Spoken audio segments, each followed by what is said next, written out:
Welcome back to Online Darts, everyone, and we have got the world number one, the world champion, and the newly crowned world matchplay champion, Luke Humphries. Luke, just under a week since you've won that title, what's this feeling like? Yeah, this one's super special. You know, it feels so great to have them two massive tournaments under my belt in the same calendar year. You know, the World Championships was the dream, but of course to match it up with the match play as well, it's a phenomenal achievement for myself. It's something that I'll be very incredibly lucky to ever do again. You know, it's an incredible achievement, and you know, this one does mean a lot because it's so prestigious, probably the most prestigious on the calendar, and it's lovely that it's in my grasp. We saw you backstage after you won with the family, the kids, and everything. That meant more to you than anything, didn't it? Because the love and that support that was around you backstage, it just looked heartwarming. It does, and I love to, you know, celebrate my family, and you know, it means as much to them as it does to me. So, you know, obviously my dad just can't believe what's going on. You know, he never would have in the wildest dream expected all these tournament wins to be in such a short space of time. But to add that match play one, it is an extra special feeling, and you know, you've got the two biggest ones in world darts. There's no other tournament, if I was to retire at any time, that I would look back and think, God, I wish I'd have won that. They were the two that I'd always dreamed of ever, you know, achieving. So I've done them now. Now I can relax and try and win as much more as I physically can over the next sort of possibly 20 years if it's there for me. The size of that trophy, you must be running out of room at home. Yeah, it's incredibly tough to find space for it. You know, obviously the Worlds and the match play will always have that prestigious spot in the middle. You know, we got the Grand Slam, the Grand Prix, the World Cup. What else am I missing?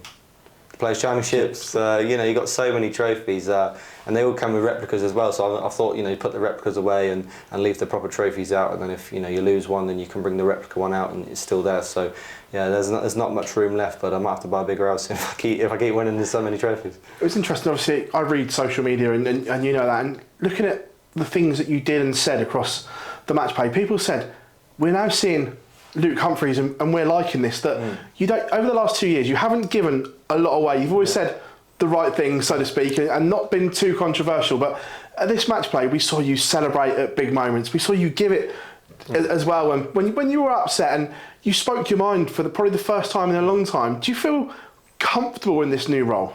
Yeah, I just, you know, if obviously there's a few characters that happen, you know, the Dimitri thing, with him shrugging the shoulders, and I thought, you know, I'd usually just ignore it, but I thought, no, you can have it back, you know, I'm going to give you a little bit, and he took it well, didn't he? And then obviously when I played James, he started celebrating, so I thought, well, I'll do the same. And then obviously Michael said he was going to teach me a lesson, and I said, you ain't taught me one in the last 7 times. This is what I mean. Things like that, yeah, of course, but I'm not going to, you know, all of a sudden start changing my personality and start being arrogant and saying I'm going to thrash everybody this, that, you know, that's not in my personality. But, you know, sometimes it is nice to be a part of it, and if people are going to say things about you, then I'll say things back, you know. But I know some people find that my game's kind of robotic and I'm up there and not really showing too much emotion, but the thing for me is I don't need to celebrate when I'm hitting a double top. I don't need to celebrate when hitting a 180. I expect them things from myself, you know. So if there's big moments like a big finish, then I'll celebrate. Absolutely. But you got to understand, when you're up on the stage, if you're celebrating every leg, every score, that adrenaline that you have to keep coming up and down for, it can take it out of you. So for me, I like to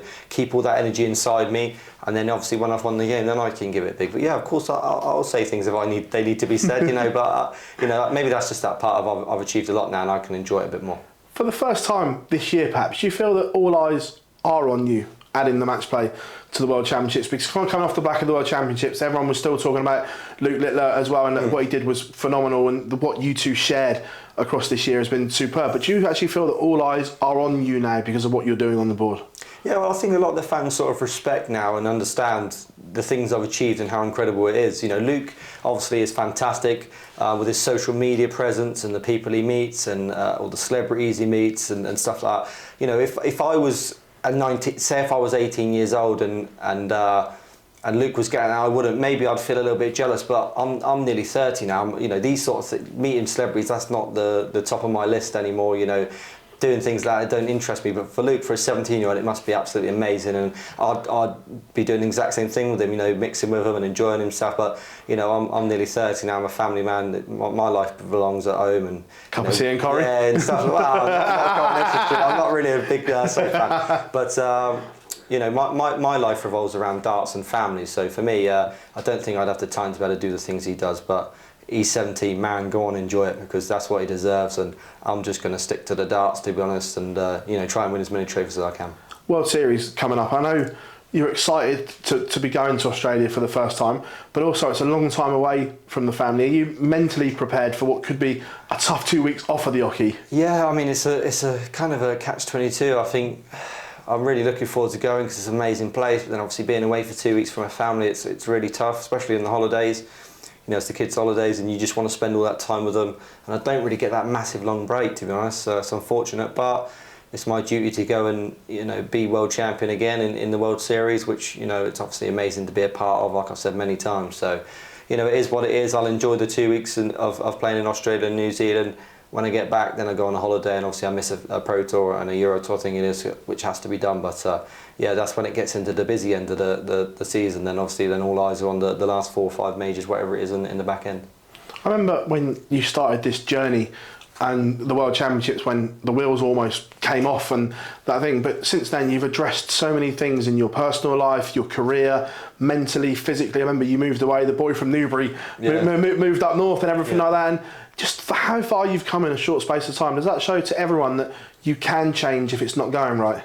Yeah, you know, it just weren't like it just weren't going right. It's just I wasn't achieving what probably people thought I could have been achieving. I wasn't doing very well on the Pro Tour and stuff. And then obviously, you know, I had an amazing change, met Kaylee, and then success come pretty quick after that. I was obviously very happy in myself, and that's what I needed. You know, meeting her obviously changed a lot for me. Having my son gives you purpose, and you know, you kind of worried that having a son, will it take too much out of you? Will it stop you from the goals and stuff in life? But no, it drove me even further to success. And you know, it's I just want to build a legacy. That's what I'd love to do now, is to win as many titles, put myself up there with, you know, the world's best that's ever been. Obviously, I'm not going to do that yet. I'm going to need another 10, 15 years to really add to my haul. And you know, there's nothing to say I'll ever win another major tournament ever again. There's no guarantees, is there? But of course, I'd like to hope that I win many more titles, and I just want to, you know, give the fans you know, what they want, and that's great darts, and you know, lots of great players playing in this incredible sport. So yeah, it's been an amazing change from the last 3 or 4 years, but I'm really excited about the future as well.